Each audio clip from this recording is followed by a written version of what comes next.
तारीख बदली जा रही है। जानते हो कौन औरंगजेब आलमगीर है? मैं हैरत में था जब एक बच्चे को मैंने औरंगजेब आलमगीर का नाम लेते सुना, अपनी कौम का बच्चा। वो कह रहा था कट्टर औरंगजेब। हमारी कौम का बच्चा कह रहा था शर्म आनी चाहिए। तारीख उठाओ, कौन है औरंगजेब आलमगीर? यही औरंगजेब आलमगीर है। बनारस की सरजमीन पर एक को कोतवाल मुकर्रर किया जिसका नाम हामिद अली था। अल्लाह अकबर, यही औरंगजेब आलमगीर की हुकूमत है। जब कोतवाल नवाब हामिद अली जब टहलने के लिए निकला, एक पंडित की बेटी शकुंतला नाम की दरिया में नहाने के लिए गई। जब वो पलट करके वापस आ रही थी, नवाब हामिद अली की निगाह पड़ी। उसके हुस्न को देख करके इसके कदम बहक गए। इसने अपने चपड़ा को हुक्म दिया था, जाओ पता करो ये किसकी बेटी है, किसकी बेटी है, कहां की रहने वाली है। इसके खादिमों ने तलाश किया, इसके सिपाहियों ने शाम तक ढूंढा। शाम को आकर के कहा बादशाह आसान हो गया है काम। का क्या हुआ कि लड़की का पता चल गया है। का कौन है लड़की? का एक पंडित लाला राम की बेटी है, उसका नाम शकुंतला है। कहां की रहने वाली है? का फला चौक में घर है, उसके दरवाजे की पहचान ये है। इस हामिद अली ने क्या कहा था जानते हो? इसने कहा जाओ उससे जाके कह देना अपनी बेटी का डोला या तो मेरे दरवाजे तक पहुंचा दिया जाए, वरना अगर ताखीर की तो बच्चे बच्चे का सर कलम कर दिया जाएगा। अल्लाह अकबर, मैं पूछना चाहता हूं कि हमारे इख्तियार की बात है। जब एक मुसलमान की निगाह पकड़ी है पंडित की बेटी पर, उसने कहा कि मैं पंडित की बेटी को अपने घर की मलका बनाना चाहता हूं। उस पंडित को बुलाया गया, पंडित सहमता हुआ आया। आने के बाद बेटी ने पूछा क्या हुआ बाबा? क्या हुआ बाबा? तो पंडित ने आकर के बताया बेटी बात ये है, मुसलमानों का जो हाकिम है कोतवाल की निगाह तुझ पे पड़ गई है, वो तुझसे निकाह करना चाहता है। बच्ची ने इतना सुना, होशियार थी बच्ची। उसने कहा बाबा, कहा क्या? कि जाओ घबराने की जरूरत नहीं है, कोतवाल से कह दो इकलौती बेटी है, ऐसे नहीं भेजूंगा, दुल्हन बना के भेजूंगा। हमें वक्त दिया जाए, कम से कम 8 दिन का वक्त तो दो, ताकि हम अपनी बेटी की रुखसती की तैयारी मुकम्मल करें। जब इतनी बात सुनी ना, बाप को हैरत हुई। बेटी 8 दिन के बाद क्या होगा? कहा बाबा आपको कुछ नहीं करना है, बादशाह से 8 दिन का टाइम लेके आ जाइए। जब कोतवाल के पास आया है, पंडित कहने लगा महाराज बेटी आपके दरवाजे पे भेज दी जाएगी, लेकिन 8 दिन का टाइम दिया जाए। अल्लाह अकबर, टाइम दे दिया उसने। बड़ा खुश था, हुस्न की मलका है। 8 दिन के बाद मेरे बिस्तर की सीनत बनेगी। लेकिन जानते हो पलट के पंडित घर आया, उसने कहा बेटी बता तो सही, वक्त तो मैं लेके आ गया हूँ, अब 8 दिन बाद क्या किया जाएगा? बच्ची कहने लगी परेशान क्यों होते हो? परेशान ना होइएगा। अल्लाह अकबर, जब 8 दिन गुजर गए हैं, बच्ची भी करवट में थी, बदलती जा रही थी, मुसीबतों में है, हैरत में क्या किया जाए। 8 दिन पूरे होने लगे, फिर खबर आ गई 8 दिन पूरे होने वाले हैं, कितनी देर लगेगी तैयारी में? बाप बेटी का चेहरा देख के कहने लगा लगते जिगर नूरे नजर, क्या करें नदी में छलांग लगा दे, अपनी जान कुर्बान कर दे, इज्जत लुटने से तो बेहतर है हम जाके दरिया में कूद जाए। जब बेटी ने इतना सुना, कहती अब्बा परेशान ना होइएगा, फिर जाइए उस राजा के पास, उससे जाके कहिए 8 दिन का टाइम और दिया जाए, तैयारी मुकम्मल लगी हुई है। फिर वक्त लिया गया, फिर आकर के पंडित ने कहा बेटी अब क्या करेगी? कहा अब्बा जी बस एक घोड़े का इंतजाम करो और एक मुगल शहजादे का लिबास ला के दिया जाए। कहा करना क्या है? कहा परदेश जा रही हूँ, बस मुझे 8 दिन का वक्त दिया जाए। बाप की आंख में आंसू आ गए, शहजादी होकर के, बेटी होकर के शहजादों का लिबास मांग रही है। अल्लाह अकबर, बेटी ने जब इतना कहा, बाप ने घोड़ा दिया, लिबास दिया, बेटी घर से निकली है। सफर तय करते करते जानते हो कहां पहुंची? जुमे के दिन औरंगजेब आलमगीर जामा मस्जिद में दहली की नमाज पढ़ने आया करते थे और पैरियों पर जरूरतमंद लोग खड़े होते थे, अपनी अपनी हाजत औरंगजेब को सुनाया करते थे। किसे कट्टर कहते हो तुम? ये वो है जिसने तुम्हारी आबरू की हिफाजत की है, जिसने तुम्हारी इज्जतें बचाई है। जबान संभाल के बोला करो, खुदा की कसम ये हमारा दौर था, इख्तियार में होते हुए हमने न घर टूटने दिया है, न इज्जतें लुटने दी है। आज तुम हो, न घर सलामत है, न इज्जतें सलामत है, लेकिन याद रखना न हम आज तुम्हारे मोहताज हैं, न कल तुम्हारे मोहताज थे। सुबह क़यामत तक हम मुस्तफा के मोहताज रहेंगे। कान खोल के सुनना, जब इस बेटी ने इतना कहा और चली गई दहली के लिए, 3 दिन का सफर करने के बाद 3 दिन का सफर करने के बाद बच्ची दिल्ली पहुंची है। आज जुमे का दिन था, लोग नहा करके आ रहे थे। ये बच्ची भी जा करके उसी सफ में खड़ी हो जाती है जहां जरूरतमंदों की लाइन लगी है। बच्ची भी जाके खड़ी हो गई। इधर औरंगजेब नमाज पढ़ के निकले हैं। बच्ची दरवाजे पे खड़ी है। औरंगजेब सबसे पूछ रहे हैं, कहो क्या हाल है? लोग अपने अपने खत दे रहे हैं, आप हाथ में कागज पकड़ते हैं, हाथ में कागज पकड़ते हैं, सबके सरों पे हाथ रखते जा रहे हैं। जब बारिश बेटी की आई है, अल्लाह अकबर, सलाम है उस हमीयत और जुर्रत और शराफत के शहंशाह को, उस शरीफ की शराफत को सलाम करते हैं हम। जब बेटी की बारी आई है, औरंगजेब आलमगीर की नजरें झुक जाती है। जबकि शहजादों वाला लिबास पहना है, किसी को पहचान नहीं थी ये बेटी खड़ी है या बेटा खड़ा है, लेकिन औरंगजेब चूंकि वली ये कामिल है, पहचान जाते हैं बेटी खड़ी है, फौरन नजरें झुक जाती है, गर्दन झुका के कहते हैं, ए बेटी तू कैसे आ गई है?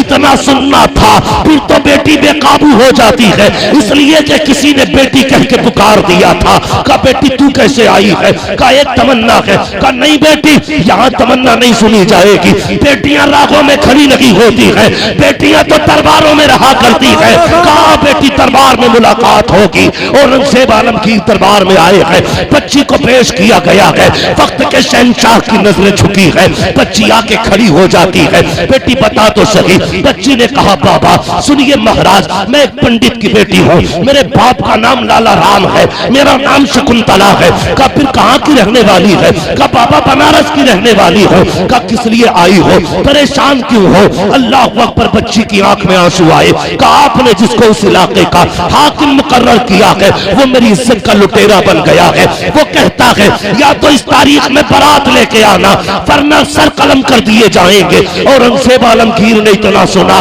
बदन कांप गया, होठ लरस गए, चेहरे पे जलाल का आलम था।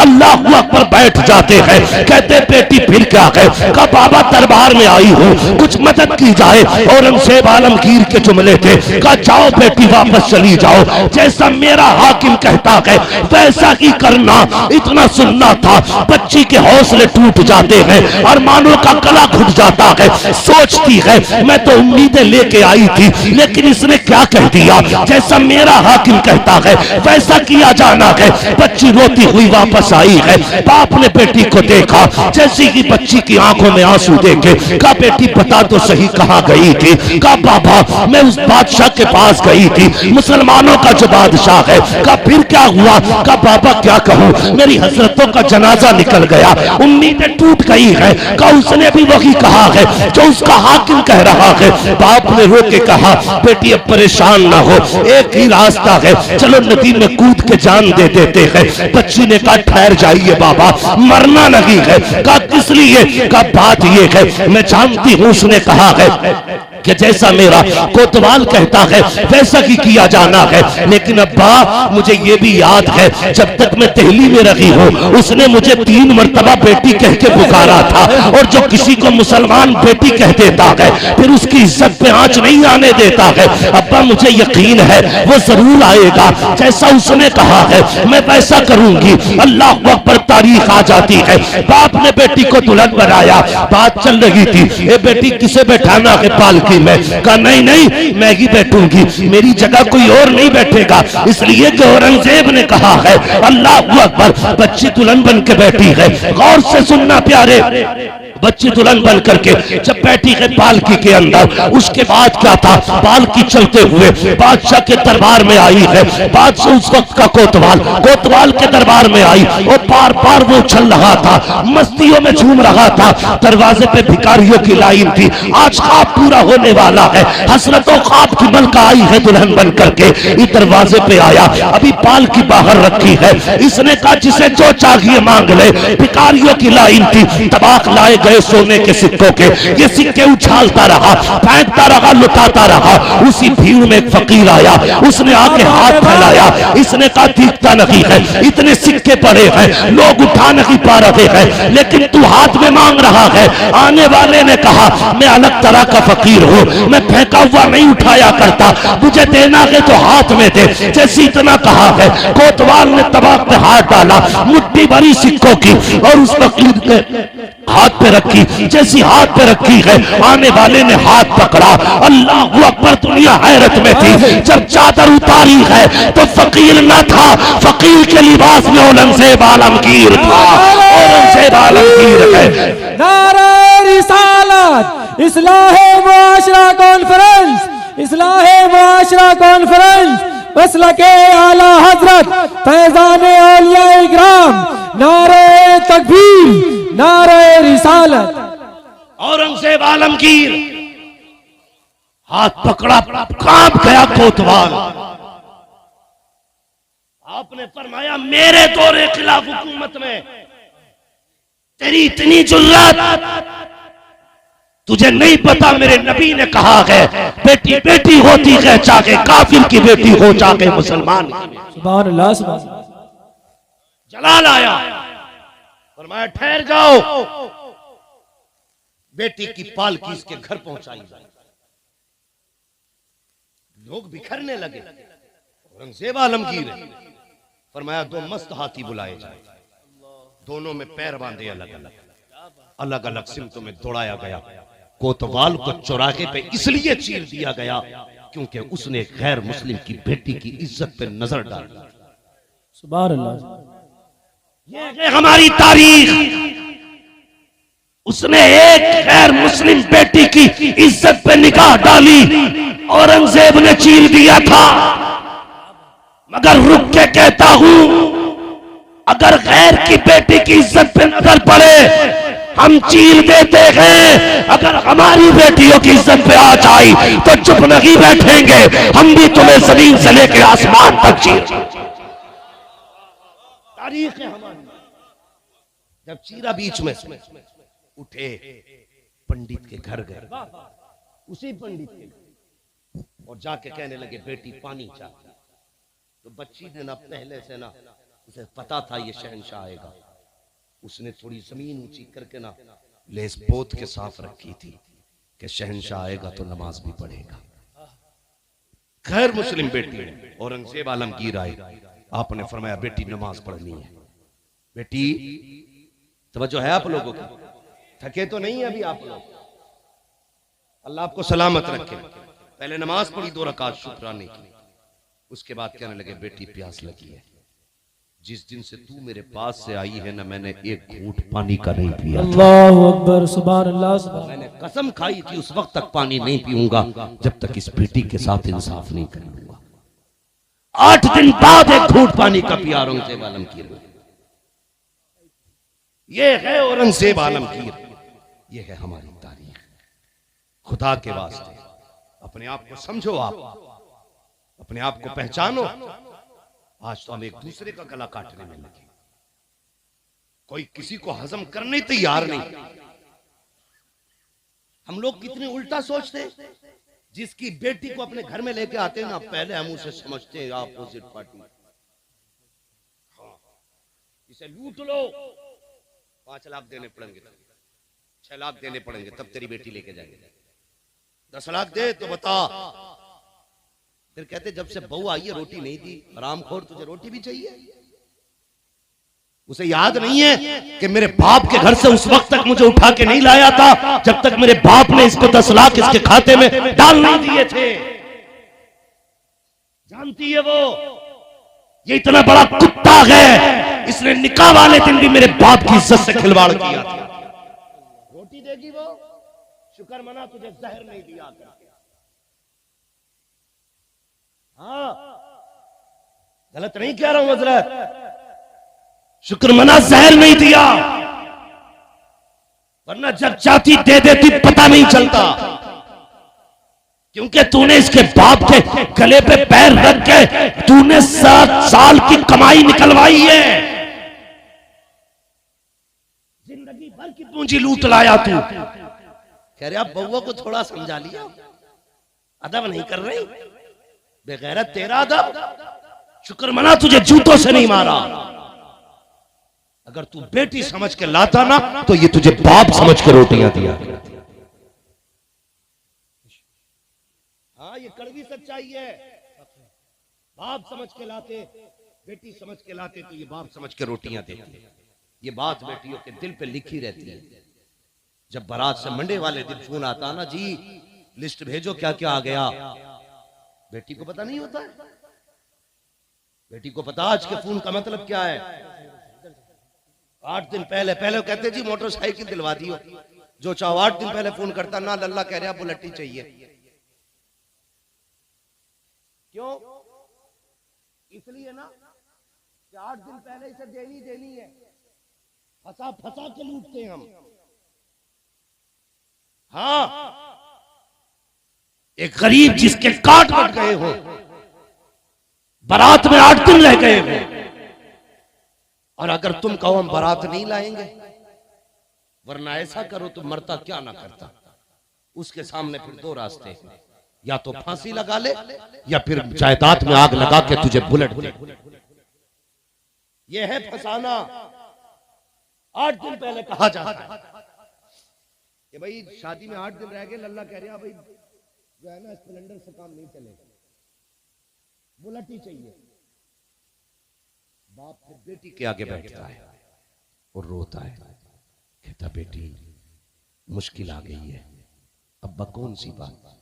का ससुराल वालों ने फोन किया थे, उन्होंने कहा बुलेट दो तो बताओ। बच्ची जानते हो क्या कहती है? कुछ नहीं कहती, बस इतना कहती है अब्बा एक काम कर, थोड़ी सी जहर की पुड़िया ला दे, मैं मर जाती हूं, तेरी भी इज्जत रह जाएगी और बस मेरा भी झगड़ा खत्म हो जाएगा। इस तरह से बेटियां तुम्हारे दरवाजे तक आती हैं। कई बापों ने ना, जब बेटे वालों ने कहा जी 8 दिन रह गए बारात के, ला तो रहे हो, ये बताओ लिस्ट में क्या क्या है। कहा जी 500 लीटर का फ्रिज है, नहीं हमें 600 लीटर का चाहिए। वॉशिंग मशीन हमें 8 किलो वाली चाहिए। जब ये डिमांडें बढ़ी है ना, तो कई बापों ने फांसी लगाई है, कई बेटियां जहर खा के मर गई हैं। आज हम कहते हैं ना हम बड़े सुख में हैं, तो फिर इतने दुख उठा के बेटी ससुराल आई है, क्या नहीं करता बाप। वहां मेरा साहब गलत नहीं कह रहा हूं, अक्सर लोगों की हम पे ये सर पे उतरी हुई बातें हैं, अक्सर लोगों के साथ बीता हुआ ये। 3 दिन पहले पूछता अच्छा खाना तो बता दो, कुछ नहीं चाहिए बस इज्जत रह जाए। बारात को खाना अच्छा दे दियो, तेरे बाप की बारात है, इसके गल्ले पे तेरे बाप ने कमा के नाच डाला है इसके घर में। बोटी इतनी बड़ी हो, रोटी इतनी बड़ी हो, हाँ ऐसा ऐसा चाहिए, वैसा वैसा चाहिए। पूछना इस्लाम में बारात का तसव्वुर ही नहीं है।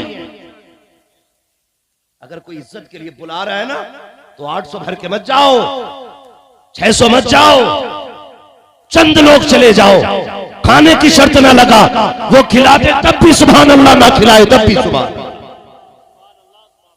ये सोच पैदा होगी हमें? नहीं, हो ही नहीं सकती। बदलो अपने तरीके। बेटी के बाप पे छोड़ दो, जो चाहो खिला दो। इसकी वजह से हमारी कौम डूब रही है, बर्बाद हो रही है इसकी वजह से। और एक सबसे बड़ी कमी और बता दूं, एक सबसे बड़ी कमी और है, दावत एक की होती है तो 3 जाते हैं मोटरसाइकिल पे बैठ के। वो तो कभी कभी जगह न रहती ना, डंडे बांट देना मोटरसाइकिल में, तू भी बैठ जा, फ्री की बट रही है। दावत जितने लोगों की हुआ करे ना, उतनी लोग जाएंगे। दावत एक की है ना, तो 3 मत लेके जा, बैठ जा यार, बैठ जा, तुझे भी खिला के लाऊंगा। वो बड़ी टॉप की है यार, ये टॉप की ऐसे नहीं बनी है, यहाँ का पसीना यहाँ गिरा है, तब बेटी के बाप ने इसे टॉप बनाया है। देखा है कभी ना, बारात में जाते हो सारे लोग खुश होते हैं, बारात ये खा खा के यूं करते हैं, यूं, और खिलाने वाले हाँ भाई कुछ चाहिए, लेकिन सबसे उदास उस महफिल में बेटी का बाप होता है, सबसे उदास। पूछने की जरूरत नहीं है, जिसका चेहरा सबसे ज्यादा उतरा हुआ हो, समझ लेना ये बेटी का बाप है। क्यों? सोचा कभी जब खाना चलता आगे पीछे दौड़ता है, कहता कोई कमी रह जाए तो माफ कर देना, कोई कमी रह जाए तो माफ कर देना, जो कुछ था बस मैंने इंतजाम कर दिया, कच्चे बच्चे पक्के को माफ कर देना। मगर हमारी कौम भी इतनी बेगैरत हो गई है, कभी बाप के ख्याल नहीं करती है, कभी उसका चेहरा नहीं देखती है। वो यार जो 3-3 6-6 भर के जा रहे हो ना 2-2 की जगह पे, खुदा के वास्ते तुम्हें पता है आज रोटियां गिनती के हिसाब से बनाते हैं बनाने वाले, मशवरा देने वाले बैठ के कहते हैं कितनी बारात आ रही है, का 400 लोगों की बारात है, का इतने चावल कर लो, इतना गोश्त कर लो, पूरा पड़ जाएगा, प्लस में तुम्हारे मेहमान भी हैं वो इसमें निबट जाएंगे। लेकिन जब एक एक के साथ 3-3 चले हैं, तुम्हें पता है जो रोटियां 6 लोगों में खत्म होनी थी वो सिर्फ बारात के 3 लोगों में खत्म हो जाती है, 3 फाके रह जाया करते हैं। अल्लाह अकबर, जब किसी एक बाराती के हिस्से में रोटी नहीं आती है तब बाप का कलेजा फटता है। जिसने 600 लोगों को खिला दिया, 599 खा चुके, 600वां आदमी अगर ना खा पाए उसकी पूरी मेहनत में पानी फिर जाया करता है। कभी भी 3 लोगों की दावत हो तो 9 मत जाना, 6 की दावत हो तो 12 मत जाना, जितनों की दावत हो इतने जाया करो। अल्लाह अकबर, मेरी तो इतनी गुजारिश है, अगर कोई पेटी वाला दावत करता है तो खाली पेट मत जाना, सुबह से नमक का पानी ना पीना, बल्कि आधी रोटी अपने घर खा के चला जा, आधी रोटी बेटी के खाने में खा ले। अगर तेरे हिस्से के बचे खाने से किसी गरीब की इज्जत बच जाएगी, दावे के साथ कहता हूँ, इधर गरीब मुस्कुराएगा, उधर गुंबद खजरा में मदीने वाला मुस्तफा मुस्कुराने लगे। सुभान अल्लाह। नारे तकबीर, नारे रिसालत, उलमाए अहले सुन्नत, मसलके आला हजरत, फैजाने आला हजरत, इस्लाहे मुआशरा कॉन्फ्रेंस। समझ रहे मेरी बात? बुरी तो नहीं लग रही है, लगनी भी नहीं चाहिए, और लगेगी भी तो फर्क क्या पड़ता है। मैं आईना को दिखाऊंगा दाग चेहरे के, जिसे खराब लगे सामने से हट जाए। बहुत गौर से मेरी बात सुनिए, बदलिए अपने आप को, बेहतर करो हालात, बेहतर करो। और ये जो लोग होते हैं ना फालतू के लोग, जो ये खा के ना मुंह में तीली डाल के कहते सब कुछ ठीक था, नमक कम रह गया, थोड़ी हल्दी तेज करा दी भाई, तेल कम है यार थोड़ा सा जुबैर भाई। जब ये बातें होती है ना, थोड़ा तेल कम रह गया, नमक कम है, तो अल्लाह कहता है फ्री की खा के जा रहे, मैंने तेरे हलक से उतार दी, मेरा शुक्र अदा न कर सका, तूने कमियां निकाली है खाने में। फिर अल्लाह जब खाना बंद करता है ना, तो दस्तरखान की रखी हुई मछली डॉक्टर कहता खा नहीं सकता है, तो फिर बंदा मछली भी नहीं छूता है। जब अल्लाह बंद करता है तो कोई बचाने वाला नहीं होता है। तब तक ही खा रहे हैं जब तक अल्लाह, कब तक? जब तक अल्लाह खिला रहा है। नहीं देखा कई लोगों को बाजार गए, गोश्त अच्छा लग गया, इसका हलीम बनवाएंगे, पाए भाई लेके आए, रात भर फ्रिज में रखे, सुबह को हलीम बनवाया, लेकिन कुछ देर पहले पेट गुड़गुड़ हुआ, डॉक्टर ने कह दी छू मत दी ना, 3 बोतलें पानी की छोड़ेंगी कम से कम, लाया तू, मंगाया तूने, पकाया तूने, लेकिन आगे रखा खाइए, तबीयत ठीक नहीं है। ये तबीयत नहीं है, अल्लाह ने बंद किया है। जब अल्लाह बंद कर दे सब कुछ होते हुए हलक में नहीं जाता, लेकिन जब वो खिलाने पे आता है ना, तो बंदा रहता शाहपुर में है और यहाँ बुला के खाने खिलवा दिया करता है। सोचा था हमने यहाँ हमारे हिस्से की रोटी होगी, लेकिन अल्लाह खिला, जिसे अल्लाह चाहता खिलाते हैं। समझ रहे ना मेरी बात? तो कोशिशें करें अपने समाज को बेहतर करें, हर एक की बेटी को अपनी बेटी समझे, बहन समझे, दूसरों की इज्जतों की हिफाजत करें। आज सबसे बड़ी कमी क्या है ना, एक बुखार चढ़ा है, तवज्जो करें बस 10-5 मिनट गौर करें, एक बुखार चढ़ा हुआ सारे लोगों को।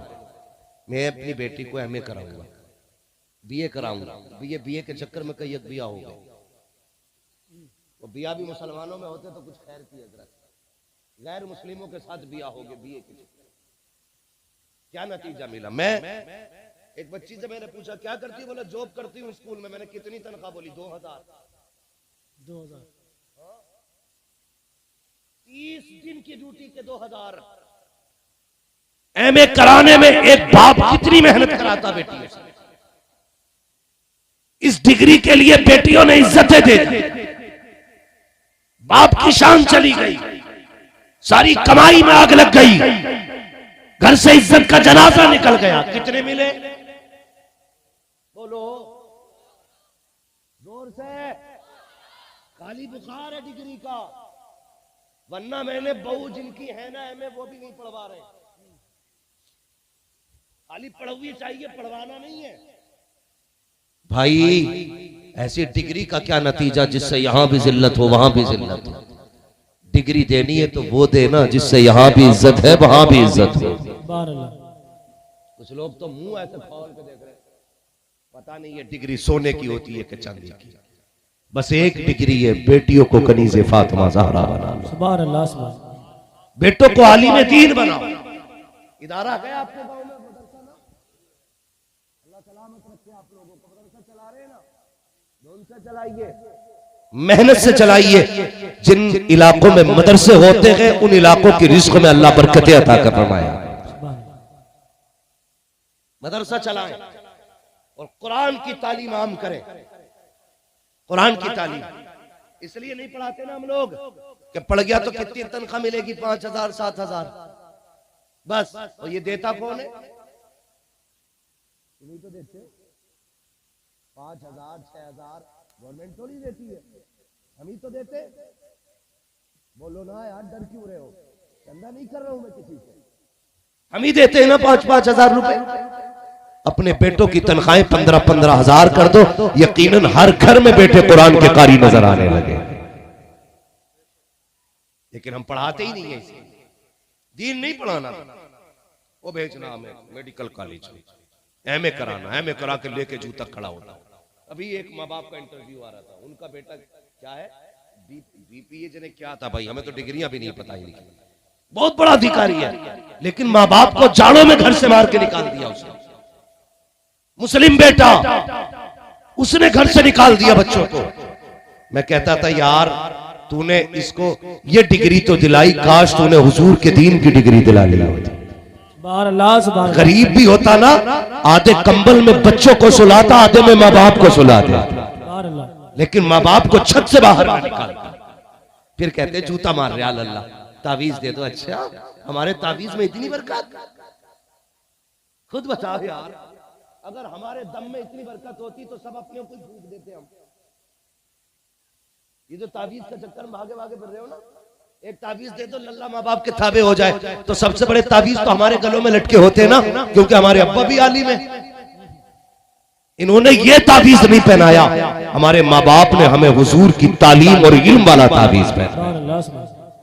ये तावीज पहनाओ बच्चों को। जब तुम्हारे बच्चे कुरान के कारी बन के निकलेंगे, कसम से जियोगे भी इज्जत से, मरोगे भी इज्जत से, जियोगे भी शान से, मरोगे भी शान से। मैंने देखा है एमबीबीएस का बाप है, एड़ियां रगड़ के मर रहा है, एमपीए का बाप है, एड़ियां रगड़ के मर रहा है। बड़े बड़े डॉक्टरों को हमने देखा है, बाप के जनाजे के पास हाथ बांधे खड़े रहते हैं। सारी सुइयां फेल है, सारी ड्रिप फेल है, सारी दवाइयां फेल है, लेकिन रूह आसानी से नहीं निकल रही है। और यार सुनो तो सही, जब रूह पैर से निकलना शुरू होती है, बंदा अगर गलत है तो कभी तलवों में रोकी जाती है रूह, तड़पाया जाता है, फिर घुटनों में रोक के तड़पाया जाता है, फिर कमर में रूह को रोक दिया जाता है, फिर सीने में रूह को रोका जाता है, फिर गले में रूह को रोका जाता है। जब रूहें अटकती है तो इंजेक्शन से नहीं निकला करती, खुदा की कसम उस वक्त जरूरत होती है कोई आए यासीन पढ़ के सुना दे, कोई आए रहमान पढ़ के सुना दे, कोई आए सूरह फातिहा पढ़ के सुना दे, कोई आए कुरान पढ़ के सुना दे।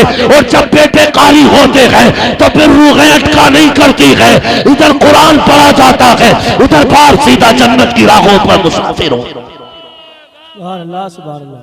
इसलिए जरूरत है अपने बेटों को आलिम बनाएंगे इंशाअल्लाह। हमारी कौम पे ना जितनी इस रोड पे है, जिनकी जमीनें रोड पे आ गई है, उनके तो कंधों में मुंह है। हाँ, पिछले दिन भूल गए, तो जब से कंधों में मौत आया, हट बे मौलवी बनाऊंगा, मेरा लल्ला एमबीबीएस बने। कहीं भी भेजो, डॉक्टर इंजीनियर बाद में बनाओ, हुजूर के दीन का कारी पहले बनाओ, कुरान का कारी पहले बनाओ। वरना मैंने डेंटल मेंटल देखे बहुत सारे। जब से एमबीबीएस हुआ ना, कह रहा भाई मैं तो नहीं पढ़ता झगड़ों में मसलक के, मैं बस तो मानता हूँ, सारी कलमा पढ़ने वाले जल लगे। ये लाया निकाल के ले और बना। अगर हवा लगा ली ना मदरसे की हवा, पढ़ाने की बात नहीं कर रहा हूं। 2-3 महीने तेरा बच्चा खाली घूम गया मदरसे में, तो ये हुजूर के घर की बरकत है। सिर्फ डेंटल नहीं, सऊदिया में भी चला जाएगा, ईमान बचा के लेके जाएगा, ईमान बचा के लेके आएगा। सुभान अल्लाह, सुभान अल्लाह। बरकतें होती है मदरसों, लेकिन बड़े चला। बताऊं कैसे? हम ना बेटों को पढ़ाते हैं, बेटियों को नहीं पढ़ाते। बेटों क्यों पढ़ाते पता? लल्ला बुढ़ापे की सहारा लाठी है, लल्ला सहारा बुढ़ापे का काम देगा। अब्बा 12,000 फीस भरी जानी है इस महीने की, ले लल्ला ठीक है, पढ़ भी रहा ना, दे दिए 12,000। बेटी कहती है अब्बा किताब आनी है 300 रुपए की, क्या करोगी बेटी इतनी महंगी किताब लेके? बेटों को हम पढ़ाने में पैसा लगाते हैं, बेटियों को नहीं। और सिर्फ ये सोच के ना कि बेटे तो हमारे बुढ़ापे का सहारा है, बेटियां पराया धन है, इन पे मेहनत करके फायदा क्या? ये सोच है हमारी खटिया निहायत गिरी हुई सोच। याद रखिए, बेटे अगर बुढ़ापे का सहारा होते हैं ना, तो बेटियां आखिरत का सहारा होती हैं। सुभान अल्लाह। सच्ची बात बताओ, सिर्फ ये हमारी बेटियों को घर में अरे पराये घर जाएगी, तुझे पराये घर जाना, अभी पैदा हो के होश नहीं संभाला, पहले एहसास कराया जाता तुझे पराये घर जाना है। वो अपनों के बीच में अजनबी रहती है। शादी होके पराये घर गई तो वो कहते हैं अच्छा पराये घर से आई है। खुद बताओ इसका अपना घर कौन सा है? जिस घर में पैदा हुई वो कहते रहे तुझे पराया घर जाना, जिस घर में इसे जाके मरना वो कहती तू पराये घर से आई है। इसका अपना घर कौन सा? कोई बताएगा? आज के हम लोग नहीं बता सकते। मेरे हुजूर ने फरमाया इसके दोनों ही घर हैं। मर्द का एक घर होता, औरत के 2 घर हैं। जिस घर में पैदा होती है उस घर में भी हक दिया है इस्लाम ने, जहां जाके मरा करती है उस घर में भी इस्लाम ने। लेकिन हम दोनों के हक खा गए, जहां पैदा हुई वहां का भी हक खा गए, जहां जाके ये मरेगी हम वहां का भी हक खा गए। और फिर हाजी बना बैठा, 3 हज कर लिए मैंने, 7 उम्रे करे, कर ले, कितने उम्रे करेगा? बेटियों को पढ़ाया नहीं, वो तो पराये घर की थी चली गई। हया आनी चाहिए, बेटियां पराया धन होती हैं, ये सोच के तुमने बेटियों को नहीं पढ़ाया। कसम खुदा की याद रखो, अगर बेटियां पराई होती ना तो हुजूर कभी अपनी बेटियों को सीने से न लगाते। अगर बेटियां पराई होती तो नबी बेटी को सीने से लगा के ये नहीं कहते मेरी बेटी मेरे जिगर का टुकड़ा है। हुजूर भी धक्का दे के कह देते फातिमा पराया धन है, उम्मे कुलसुम पराया धन है, ज़ैनब पराया धन है, रुकैया पराया धन है। लेकिन नहीं, नबी ने 4 बेटियों को सीने से लगा के कहा लोगों बेटियां पराया धन नहीं होती, बेटियां इस घर में होती है तो इस बाप का धन होती है, उस घर में चली जाए तो उस बाप का धन हो। सुभान अल्लाह, सुभान अल्लाह। शर्म आनी चाहिए, बेटियों को भी पढ़ाओ। अक्सर यही वजह है, वरना अगर ये ना पढ़ी ना तो फतवे बहुत अजीब दे में। इनके फतवे सुने, इनके फतवे बड़े अजीब रहते हैं। अगर ये ना पढ़े तो कहती हाँ लल्ली जिसमें मैयत हो जाए उसमें 3 दिन तक जो है ना गुबरी ना फेरते हैं। इतने बड़े बड़े फतवे लगेंगे। हाँ, जिस घर में बच्चे की पैदाइश हो जा कहती वो घर 40 दिन पाक नहीं होता। और झेलो इन्हें, इससे बेहतर है पढ़ा लो। जब ये पढ़ेंगी तुम्हारे घर में बेटी बन के रहेंगी तब भी खुदा की रहमतें बरसेंगी, तुम्हारे घर में बहू बन के आएंगी तब भी खुदा की रहमतें साथ लेकर के आएंगी। पढ़ाओगे बेटियों को। आज तक यही सुना है जिसने 3 बेटियों को पाल पोस के जन्नत में भेज दिया, सॉरी ससुराल में भेज दिया, अल्लाह उसे जन्नती बना दिया। सुना है कि नहीं? साथ में ये भी है अगर भाई 3 बहनों को इज्जत से रुखसत कर दे अल्लाह उस भाई को जन्नती बना देता है। सुभान अल्लाह। भाइयों के लिए भी बशारत है। अगर आप भाई होने की जिम्मेदारी निभा रहे हैं ना तो फिर बेटियों को तालीम देंगे, पढ़ाएंगे बेटियों को इंशाअल्लाह, बहनों को पढ़ाएंगे। बिल्कुल बोलने ही तैयार नहीं हो, क्या मसला है भाई? क्या हम ही ना पढ़े तो उन्हें क्या पढ़ाएंगे? नहीं, पढ़िए बच्चों, पढ़ो, आगे बढ़ो, लेकिन आपसे गुजारिश है इल्म दीन बच्चों को जरूर सिखाएं। वरना लोग कहते हैं भाई बड़ी जायदाद छोड़ के गया उसकी तो बच्चों की बल्ले बल्ले हो गई। मैं कहता हूं जिसने लाखों बीघे जमीन छोड़ी हो, 20-50 गाड़ियां छोड़ी हो, 10 मंजिला मकान छोड़ा हो, मैं कहता हूं वो जो है ना कामयाबी जिंदगी जी के नहीं गया। कामयाब जिंदगी वो जीता है जो अपने पीछे कुरान वाले छोड़ जाता है, सुभान अल्लाह, जो अपने पीछे हाथ उठाने वाले छोड़ जाता है। वरना याद रखो कोई दुआएं देने वाला नसीब नहीं होगा, मर गए तो कोई फातह कराने वाला नसीब नहीं होगा। हाँ, और बेटियों पे भी ध्यान दिया करो। मैं बेटों के खिलाफ तो नहीं बोलूंगा, सोचेंगे यार ये हमें गाली देने आया है, लेकिन याद रखना जब इंतकाल कर जाओगे ना, इंतकाल और बेटे अपनी औलाद में फंस जाएंगे तो शायद ये कभी तुम्हारे लिए एक रुकू ना पड़ सके। अगर पढ़ेंगे तो शायद तुम्हारी याद ना आए, लेकिन बेटियां जब जब कुरान खोल के बैठेंगी, हाथ उठेंगे ना, कोई याद आए ना आए, इन्हें बाप का जनाजा जरूरी याद आता है, बाप की मैयत जरूरी याद आती है। इसलिए बेटियों को पढ़ाओ, बहनों को पढ़ाओ, ताकि मर जाओ कोई दुआ करे ना करे, दुआएं देने वाली बेटियां कुरान लेके बैठ जाए। इसलिए बेटियों को भी पढ़ाओ, बेटों को भी पढ़ाओ, दीनी माहौल पैदा करो, मदरसों को मजबूत करो। हर तरह से कोशिश हो रही है बंद करने की। मैं दुआ करता हूं अल्लाह आपको सलामत रखे कि आपके बस्ती वाले ऐसे माहौल में भी मदरसा चला रहे हैं। पढ़ रहे हैं ना आपकी बस्ती में बच्चे?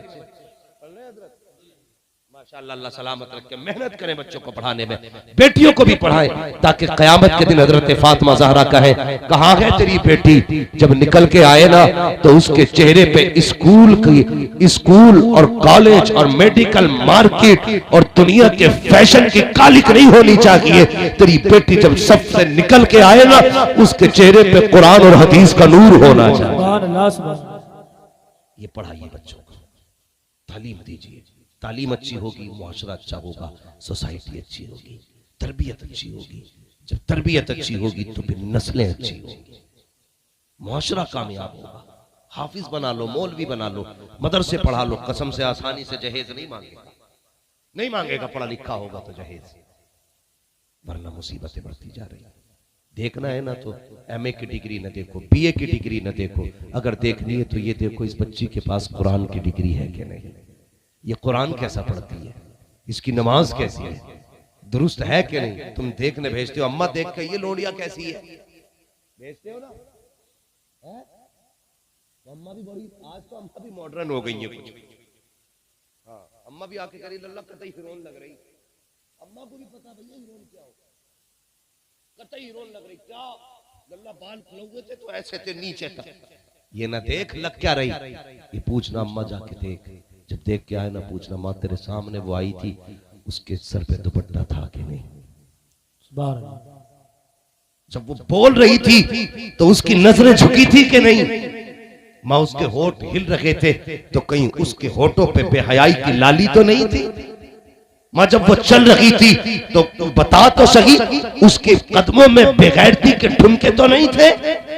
अगर माँ कहते ना बेटे, जब आके सलाम किया तो कनीज़े फातिमा ज़हरा लग रही थी, जब आके सामने बैठी तो हया का जौहर लग रही थी। बेटे जब उसने गुफ्तगू की तो उसके लहजे में शर्म भी थी, उसकी सांसों में कुरान की खुशबू भी थी। जब उसने पल के उठाई थी बेटे, हया के पहरे थे आंखों पे। बेटे ऐसी बेटी देख के आई हो जिसके माथे पे सिर्फ क्रीम पाउडर की चमक ना थी बल्कि सजदों के निशान थे। आके बंद करके निकाह कर ले, कसम खुदा की अगर बीवी ऐसी होगी तो तेरे घर में जो औलाद आएगी डांसर नहीं आएगी, बल्कि कोई गुलाम अहमद रजा आएगा, कोई गुलाम ताजु शरिया आएगा, कोई देखोगे अपने वक्त का अब्दुल कादिर जिलानी का नौकर बन। सुभान अल्लाह, सुभान अल्लाह। ऐसी बहुएं तलाश करो, वरना फिर जहर की पुड़ियां तलाश करो, मरोगे मौत के सिवा कुछ नहीं। कई लोग, एक आज ही रो रहा था बैठा हुआ, कल सुबह कह रहा था मौलाना हम क्या जहर खा लें।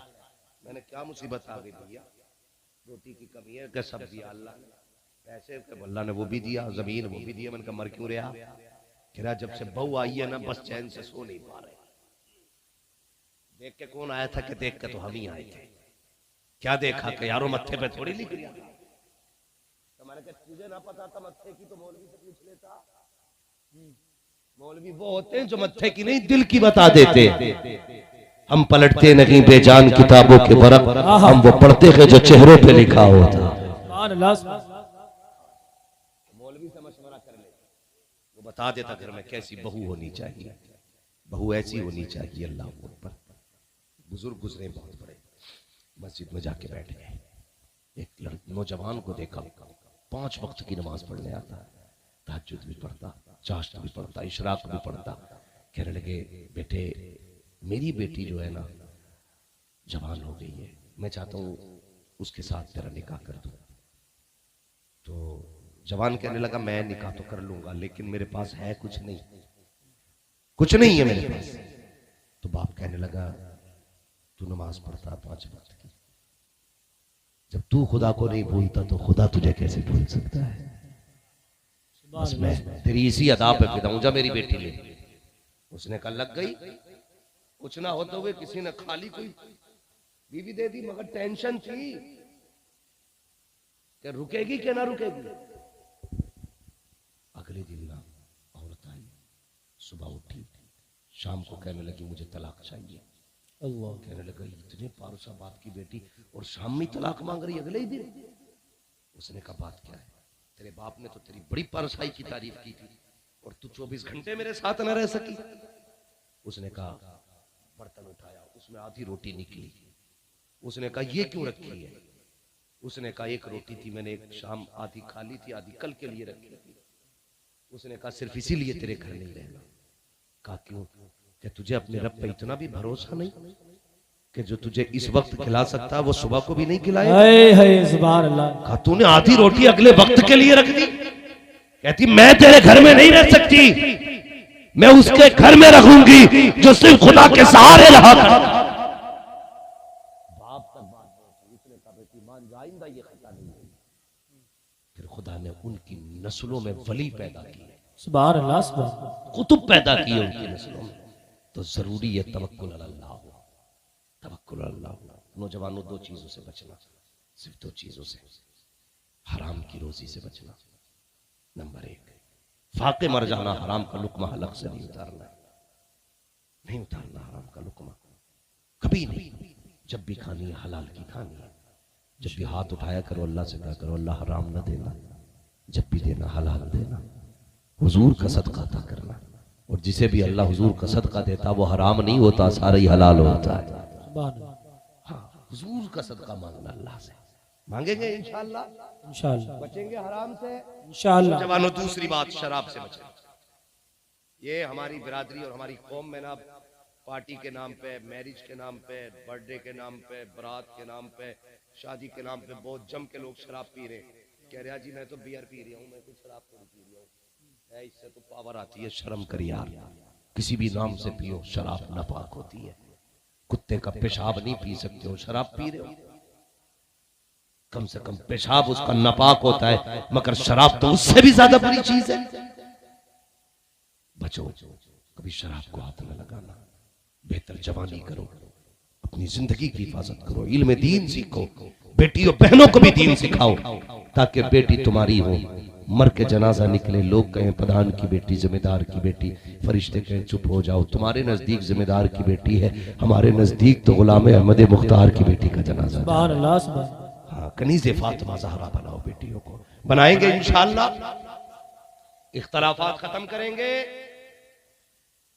ना बोल रहे, मेल काटने का इरादा कल, झगड़े खत्म करोगे, मूंछों के चिराग बुझाओगे, खड़ी मूंछें नीची करोगे। कहते जी मैं तो माफी मांग लेता, दरअसल मूंछ का मसला है। जब मौत आ गई ना फिर ये भी यूं हो जाती है, इसे कोई सीधा करने वाला नहीं होगा। आज झगड़े खत्म कर लो, एक दूसरे से प्यार करो, मोहब्बतें करो। इन बच्चों ने इतनी बड़ी महफिल सजाई है और आपने इतनी रात तक बैठ के सुनाना, तो इसका सिला यही देना है। इंशाअल्लाह कोशिश करेंगे, अपनी सफों में मोहब्बतें पैदा करेंगे, अपने एक दूसरे भाई को माफ करेंगे, नफरतें मिटाएंगे और ऐसा माहौल बनाएंगे अपने गांव का, देखने वाला ये नहीं पहचान सकेगा शेख बैठा है, तुर्क बैठा है, बड़ई बैठा, पठान बैठा है, सैयद बैठा, अफगान बैठा है। डॉक्टर इकबाल ने कहा था यूं तो सैयद भी हो, मिर्जा भी हो, अफगान भी हो, तुम सभी कुछ हो बताओ कि मुसलमान भी हो। सारी निशानियां मिटा करके सिर्फ एक निशानी बना के बैठेंगे। दुनिया देख के ये ना कहे ये फला बिरादरी का है, ये फला बिरादरी का है। आज के बाद ऐसे रखेंगे जो भी देखे ये कहते ये जितने बैठे हैं मदीने वाले के गुलाम बैठे हैं। सुभान अल्लाह, सुभान अल्लाह।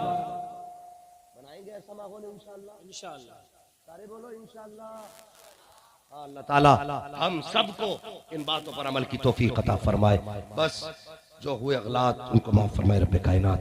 जिंदगी ने दिया साथ फिरों की मुलाकात, चमन रहा फूल खिलेंगे, जिंदगी रही फिर मिलेंगे। मुसाफिर हैं तुम भी, मुसाफिर हो तुम भी, किसी मोड़ पर फिर मुलाकात होगी। फकीरान आए सदा कर चले, सदा खुश रहो ये दुआ कर चले। सारे लोग कलमा शरीफ पढ़ लीजिए, ला इलाहा इल्लल्लाहु मुहम्मदुर रसूलुल्लाह।